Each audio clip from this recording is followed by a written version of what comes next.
Welcome to ETV prime. Jaganmohan Reddy గారి నెల్లూరు పర్యటన సక్సెస్ఫుల్గా జరిగింది. అయితే కూటమి ప్రభుత్వం పోలీసుల ద్వారా చేయించినటువంటి అణిచివేత ధోరణుల వల్ల కొన్ని చిన్న చిన్న అపశృతులు కూడా జరిగాయి. ముఖ్యంగా కాకాణి గోవర్ధన్ రెడ్డి గారిని రిమాండ్లో ఉన్న ఆయన్ని జైల్లో కలిసి వచ్చిన తర్వాత జగన్మోహన్ రెడ్డి గారు నల్లపురెడ్డి ప్రసన్నకుమార్ రెడ్డి ఇంటికి ఆయన్ని అలాగే ఈ రీసెంట్గానే దాడి జరిగింది ఆయన ఇంటి మీద. సో, వారి కుటుంబాన్ని పరామర్శించడానికి జగన్మోహన్ రెడ్డి గారు వెళ్తున్నప్పుడు ప్రసన్న కుమార్ రెడ్డి గారు ఆర్ఎన్బి గెస్ట్ హౌస్ దాకా వచ్చి ఆయనకు స్వాగతం పలకడానికి వచ్చినప్పుడు ఆయన మీద, ఆయన కార్యకర్తల మీద లాఠీ చార్జ్ చేయటం, పోలీసులకి అక్కడ నల్లపరెడ్డి ప్రసన్న కుమార్ రెడ్డి వర్గీయులకి మధ్య పెద్ద ఘర్షణ జరగడము.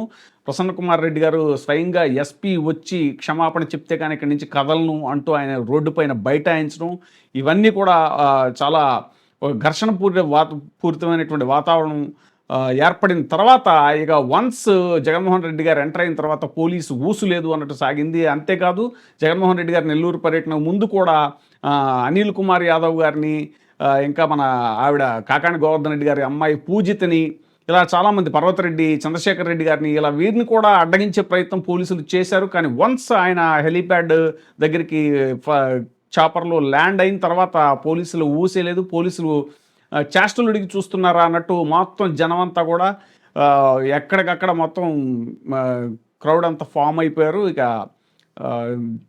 ఎప్పట్లాగే మునుపటి పర్యటనలాగే జన సందోహంతో, జన కోలాహలంతో ఆయన పర్యటన ముందుకు సాగింది అనేటువంటిది మనకి విజువల్స్ ద్వారా స్పష్టంగా అర్థమవుతుంది.